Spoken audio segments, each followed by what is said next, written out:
प्रणामे मौसी। ये बिजली कहाँ गिरी? ए बेटा अगर पूछा तारा के बिजली कहाँ गिरी तो तारा बाबूजी के करेजा पर गिरी और कहाँ गिरी। तब तो हमारा बाबूजी के पेट झड़ी झट झट झट झट झट पेट में झरी अखिया निकल जाई। ये तू जान ली हा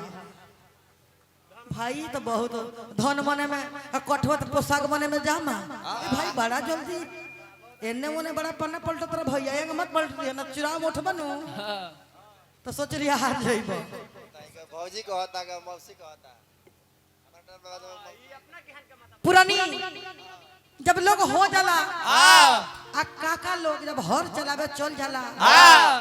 तो काकी लोग का करेला का करेला हो चाची खाना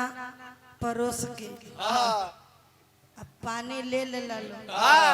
लोटा में बल्टी में दौस धो के उठा के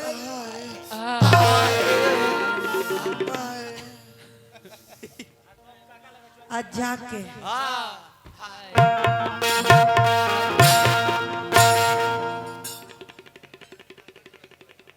जाके आवा रानी आवा आ धो के आ कहे लो का ए जी का कहता रे बोलो ऐ सुनी ना का कहता रे कह ना हो 3 बजे भोरे से आई बनी जोत तनी हई जोत दहले बनी हई जोत दहले बनी अबे तार हई है जोत के तार गहना खता बाकी है बाबू जोताइयो तो हई तनी खोल ली एई में एगो करैली बा आ दूगो आलू बा आ बगलवा में दूगो भिंडी तरले बानी एगो मरचा बा ओही में धनिया के चटनी बा आ ओई में धनिया के चटनी दूल्हा सरकार पीस के दहले है तो ले ले बानी ओही में दुगो भड़ुआ मरचा बा आ खोल ल आ खा ल आ चुटुर चुटुर चुटुर चुटुर पानी पी ल आ मुंह धो ल आ तो अचारवा से पोछ दे वो पानी सुसु पिय। अरे बुझा था कितना खेत हम जोत दिए बरा ये पहले के जमाना में काकी लोग है अपना पति देव से ये बड़ा बाप हो बाप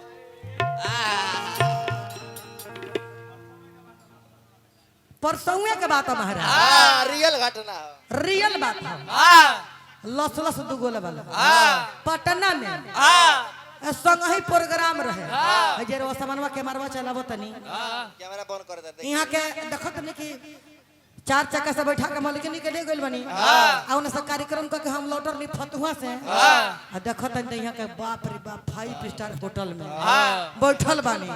हई देखी ना एगो टेबल बा आ दूगो कुर्सी बा एगो प्लेट बा एक एगो रसगुल्ला बा आ वही में एक एगो बेलचा बा अरे हऊ हऊ काटेला तन का बोलेला अच्छा चम्मच माने छेद वाला हम कहे कि भाई उहे बेलचा है देखी ई करी बाप हो ठुका देख पूरा मलकिनी कहस कि रवा पहले रवा तनी खाई ना रवा पति देव है रवा और झूठ खाए त हमर तरन तारा होई कहीं अरे पगली जमाना आ गया है तुम नहीं खाओगी तो कम से कम तनी जूठारी हो तो दो अगर जूठा कर दोगी खा लेंगे तो मरते समय में हमको बाछी नहीं सुहाना पड़ेगा। तो बताइए जमाना बदल गया खाना बदल गया मर्दाना बदल गई ये सही बात है कि ना हो। अच्छा ये देखिए यूट्यूब पर मन चढ़ा है ना तो शिकायत वाला बात हुई ना तो और मलकनी देखी रहुआ लोग एक खटिया का मर मेरा ठंडी में 2 खटिया हो जाए लोग तो हमारा बड़ा पाप पड़ी हाँ ये बात जाने ना पाई एगो और ही बात रोक हम बताई ले हाँ आई चली हनुमान जी के दरबार में कैसे कहे के बात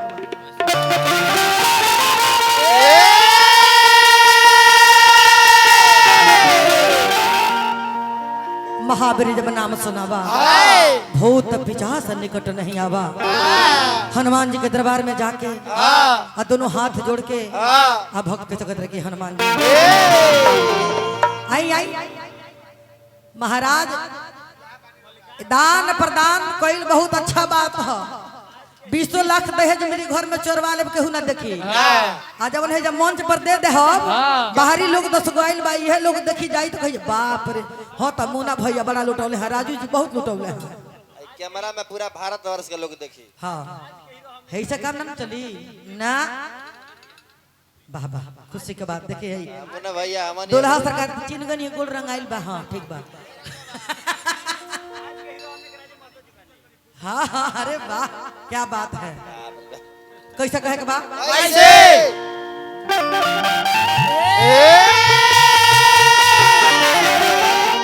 ए छपरा जिला के भाव में कहे के बा कैसे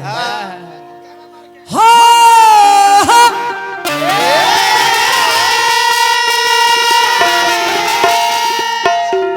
आरे तोहरे बला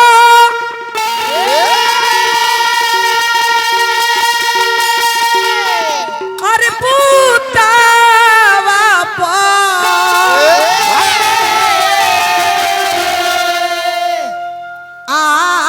आर करी संभवतवा हो पवन के पूता तो हुआ अरे राम जी के दूतवा हो पवन के ठोकर लेके चल गो भैया दी हम दी तरी पगड़ी बाहली गमछा दी गमछा अब तक गमछा नहीं खा छोड़ी तने कोई के भाव बची नरी के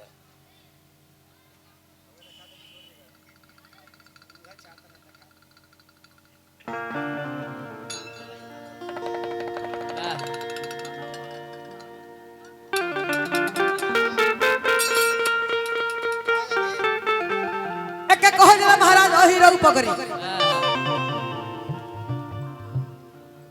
हनुमान जी के दरबार में जाके कैसे कहे के बाद कैसे ए बाबूआ ठोकर ले ली हो तोहरे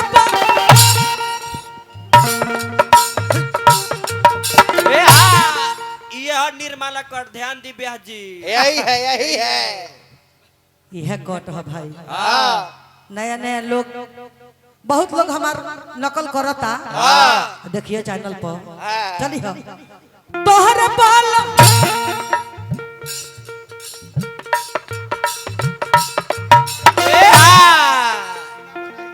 ठकोइता उत्तर प्रदेश के हो के अपना छपरा के भाव लगावत तोहरे बाल पूतावा पर करी संभवतवा हो तो बन के पूतवा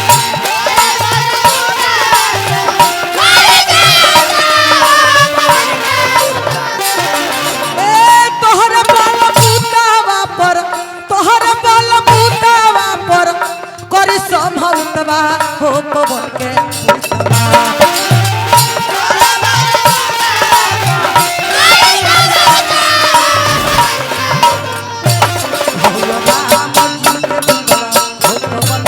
पूतवा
मुन्ना सोनी जी हजारों हजार का आशीर्वाद दिले बनी भगवान से शुभकामना रही जौन भी कमाई करतानी ओई में बढ़ोतरी होखे नारायण जी कृपा रे बनौले रहे।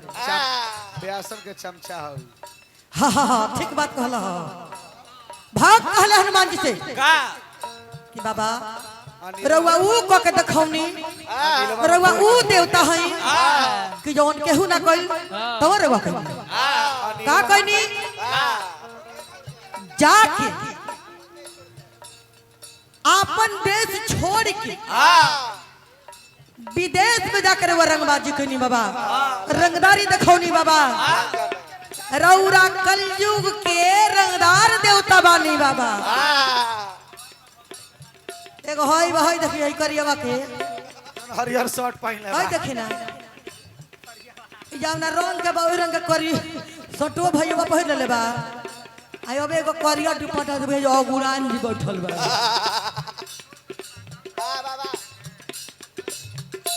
ऐसे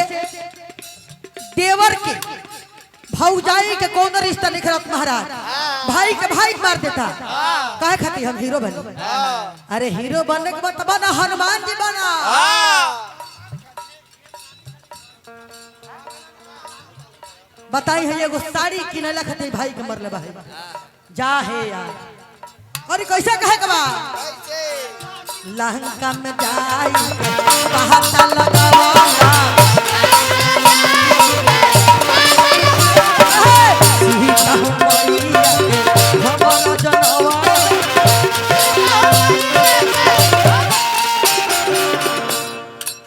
लंका में जाकर वो पता लगौनी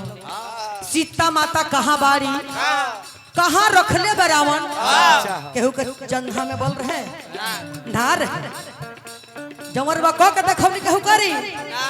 जवन धनंजय करते रहे केहू करी ना ना केहू ना करी क्या बात है आ जो धुरु ब्यास को देता रहे अरे ब्यास है भाई वो कलाकारी है ये सब कलाकारी की बात है जौन शमशाद कोदला बड़ा राज बाबा बाप बाप हे महाराज धनंजय है याद झाल बजावत रहे इतना निमन इनके मलकनी सी चर्चा गावेली अरे ए फुलझरो फुआ इनके मलकान के फुलझरो नाम है धनंजय यादव के मलकनी फुलझरो फुआ लहंगा में जाई के पहाता लगाला सीता भैया खबर जनवाला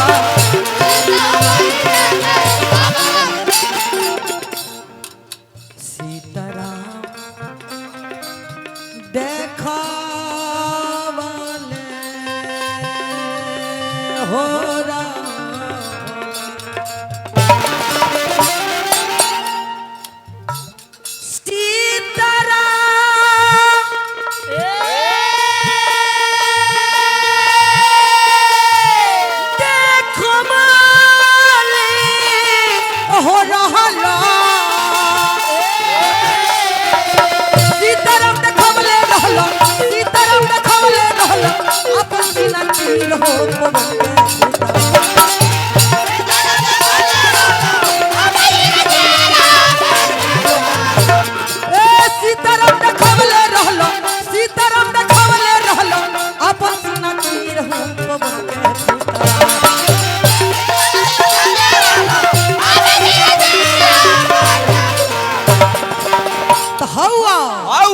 चले के बा कहो अरे राम जी के दूतवा हो पवन के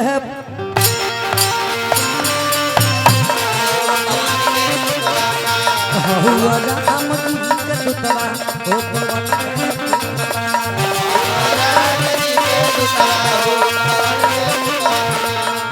अरे बोला